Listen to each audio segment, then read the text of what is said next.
Hey everyone, and welcome to the video.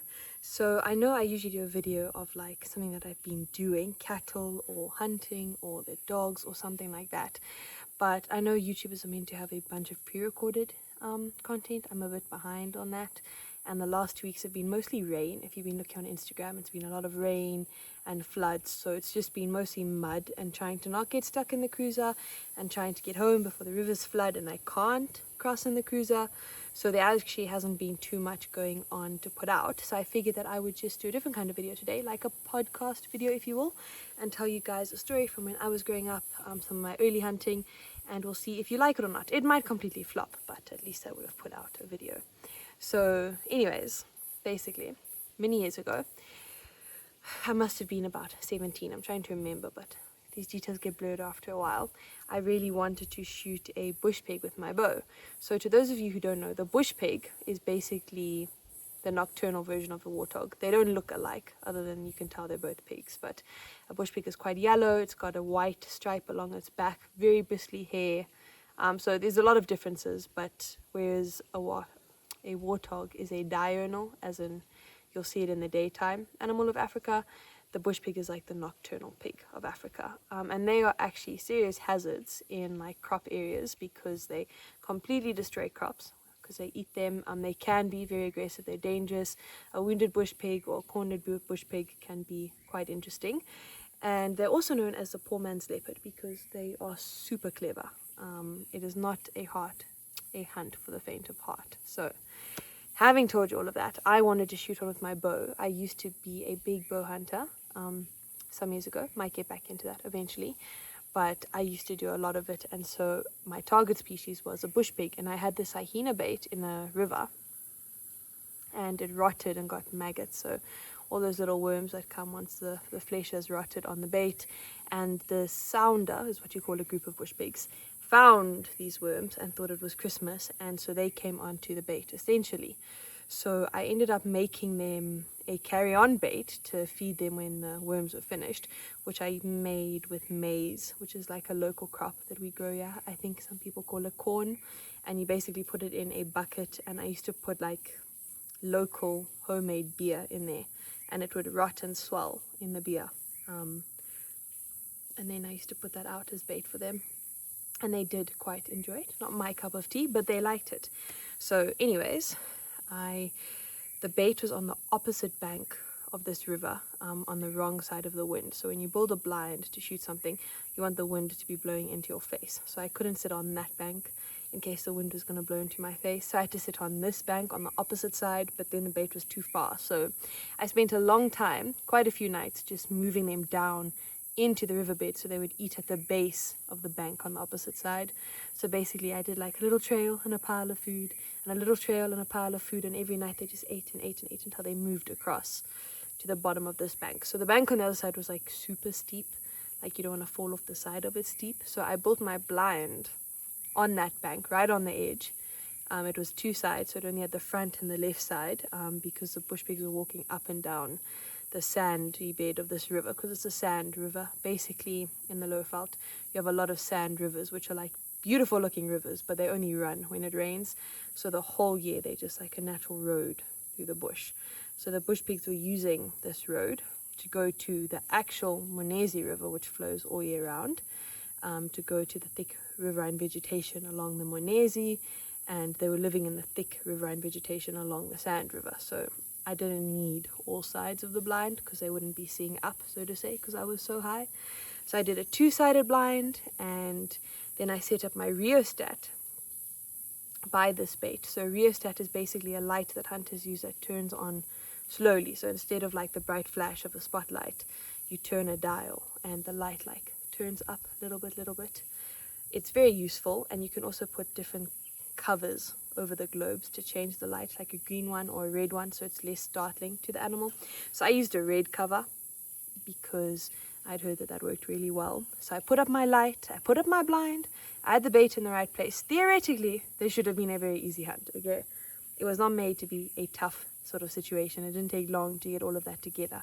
But my goodness, after like the first week of eating the bait, they became erratic.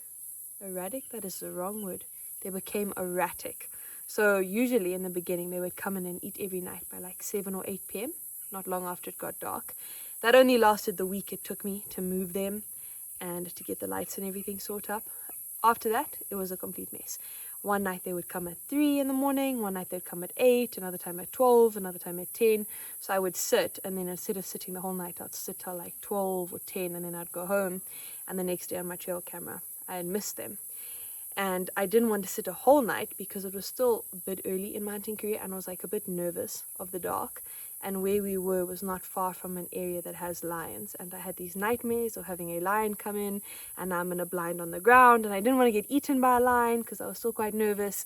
So I like kept trying to not sit the whole night, but then I wasn't shooting them, which was defeating the whole object of my efforts. So anyways, something had to change. So me and my tracker, we get into the blind one night. I'm like, tonight we are sitting the whole night. We're not leaving. We are sitting here until we shoot a bushpig. So I'm there with my bow. He's there with the headphones for the listening device. We had put one by the rheostat so we could hear when they came in. I actually don't think we used that the whole time. We eventually scrapped it and just used to listen and walk up the sand, because the sand makes a crunching noise when their hooves are in it. But in the very beginning, we did use a listening device. But we were all set up, all geared, all sitting. And the next thing, through the darkness, you just hear this lion start grunting. So a leopard also grunts when they walk to show their territory.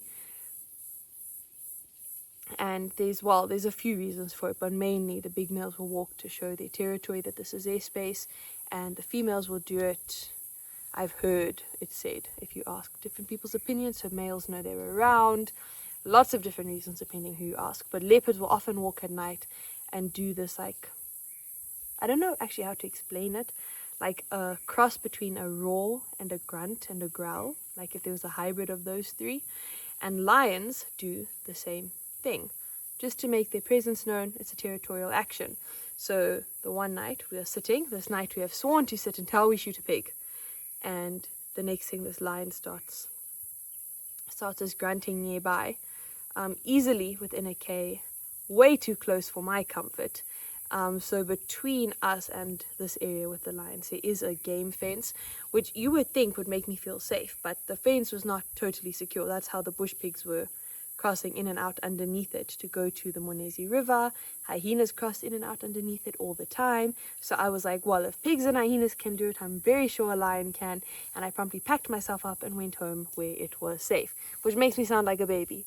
But this is the truth. Everyone thinks hunters are so brave. We've all had our moments. Like, we all have those times. I'm telling you now, I had lots of them. I still get them. And I was not sitting there with a lion grunting nearby. So I went home. But the next night, I was like, no, we're going to go back. So we went back the next day, sat again, and this time we had an hyena walk in right behind the blind. It was such a good blind, if I do say so myself. It didn't even know we were there, and it came padding behind us, easily within 10 yards, completely oblivious to our presence. I heard it walking, thought it was a lion, got a complete fright, leaned back in my chair to look. It sensed that movement, took off across the plain at one heck of a pace, because the backside of the blind opened into like a big grassless plain that was against the edge of the riverbank. It took off at one serious speed, and I didn't shoot an hyena either, and I didn't shoot a pig. So that night was also a complete flop. And then finally, I go sit the one night. Me and my track are there again. We hear the telltale crunch crunch of pigs walking up the river. I'm like, this is the night, they're gonna eat. They start eating while we are there, and I slowly put the rheostat on, and even though it is slow and red, they run away. Now, let me just tell you, the frustration at this point was real. I was over pigs. I was like, I don't even want to look at a bush pig, but I couldn't give up without having gotten it, because then I would just feel like a failure for obvious reasons. So I had to stick it out. So they ran away from the light, and we spent the whole night trying to get them like comfortable with it. They would come back, I'd put the light in, they'd run away. I would leave the light on, they wouldn't come back. It was a complete mess, and it was another flop of the night. So the next night, we put another red cover on the light to make it even dimmer. Let's hope at this point I could even still see a bush pig with my bow. And we go and sit, and same thing happens. Telltale crunch crunch up the riverbed. Pigs come in, pigs start feeding. I put the light on, they get a little bit of a fright, but then they stay and keep eating. So that was a win. Then I stand up, I pick up my bow, And to see your sight pins on your bow, which is what you use to aim and shoot, there's a tiny little light for when you want to bow hunt at night, which up until this point I'd never even had the chance to put on because I'd never come that close. But it's meant to be like a rheostat. It's meant to turn on slowly and be quite a small light. Well, there was a connection problem somewhere with my bow, and this was my fault because I should have checked it before the time came, but I honestly hadn't thought there would be an issue. It was quite a new bow at the time, and I didn't think there would be a problem. Like the light, I just redone the batteries and all of that was new, so I figured no problems here. Always test your equipment before you go hunting, because I didn't test it. I turned the switch and it lit up like a Christmas tree. Not white, not red, it was purple. Don't ask me why the bow light is purple. I was into bow hunting, not into bow lights. But it was bright and it was purple and it was like a spotlight and it lit up the whole blind and some of the ground below the blind, and the pigs got a fright and ran away into the darkness. I nearly threw my bow over the bank. We won't talk about how upset I was, but I was like, no, tonight we're shooting a pig, we need a plan. So luckily, the joy of being a girl that hunts is I have lip ice in my bag. I don't know how many male hunters carry this around, but you should all have some, because I proceeded to break off a big chunk of lip ice and smear it in a thick layer over the globe of the bow light. So when I put the light on, it was really, really dim. And then we sat and we waited again for them to come back. Also exhausting, took forever. But eventually they came walking in. I put the rheostat on. They stayed. I stood up. I put on the bow light. They stayed. And I pulled back and I managed to fire an arrow at a nice big old sow, bushpig. So you can imagine my excitement. I'd actually gotten to shoot at a pig. I hoped I'd hit it. Hard to see where the shot was in the darkness. I'd been aiming between her shoulder blades because we were obviously above them. So now we had to go find it in the dark. Like I said, bush pigs are dangerous things, capable of inflicting serious harm. They've got very foreboding, pointy tusks, and they can get very aggressive. They charge. It's quite an ordeal. So to start off with, me and my tracker went down. She had run up the opposite side of the riverbank where the bait had originally been. The others had all obviously split off because they got in a fright from the shot. So we went down into the river, found blood in the sand, found blood going up the other bank, and followed good blood for about 30 yards. But it was dark and the bush was quite thick and I was nervous to carry on by myself. So I was like, no, we'll go home. We either get someone to come help us or we'll come back in the morning and find it. So home we went. It must have been, I don't know, between 10 and 12, somewhere there. It was quite late. I don't want to lie about the time because I don't really remember, but it was definitely after 10. So I get back. My dad wakes up when we come back and I'm like, well, I shot it, but we didn't find it. Thinking of going back in the morning, and he goes, no, the hyenas will eat it if they find it dead, which is a valid point. And then there'd be no proof of this extremely long bushpig hunt that I just enjoyed. So he said we should go back now and we'll take your dogs. So back in the day before I had lots of hounds and did cat hunting like I do now, I just had Remy and Charlie. If you guys see me on Instagram and Facebook, you know who they are. And I just had the two of them, and they hunt everything: lions, leopards, wounded plains game, bush pigs. So I took the two of them back, put Remy on the blood, and kept Charlie on the leash until the scent was hotter, and off we go following Remy. So Remy's in front, then my dad, then me, then my tracker holding Charlie. So we were like quite a train of people. Go walking after the blood, and coming into the river like Catchins, where water flows in when it rains, and they make these deep ravines. So we had to cross one of these. So the pig had run through it and up the other side, but obviously the scent, just with weather conditions, had like sunk into this ravine, so it smelled really strong at the bottom. So in we go. Remy, she was still quite a young dog at this time, smells this pig at the bottom, something she's never had to track before, and gets a complete fright. So she starts like yodeling, runs backwards, hits into my dad, who hits into me, who hits into Charlie and my tracker, and all of us kind of almost go down. It was like a row of domino effect. It was completely crazy, a complete mess. But anyways, we did survive. We didn't get run over by a bush pig. We recollected, kept up the track, and we had to go through some pretty thick stuff along the river, under palm trees. And the palm trees here we have are called lala palms, and they drop these big fruits down. And when they drop these fruits, it obviously makes like a thudding noise. But in the in the consistent darkness of the middle of the night, when you can only see by torches and you're already a little bit nervous, you don't really want to be hearing all these noises that you can't place. However, we followed Remy and the scent got hotter, so we let Charlie off and came around a corner, and they had caught up to the bush pig just as it had died. She was still not even stiff yet, so it had only been a few minutes, and the dogs did take us to her and find her, which was very exciting. It's the first and only bush pig I've ever done with my dogs, but it was quite the ordeal, and it was also nice because I did it with my bow. And yeah, so that concluded my bush pig hunt. So the whole thing took me a period of 3 months, because once I got them on bait and moved them across the river and started sitting, I had to go away for intervals for other hunts and things.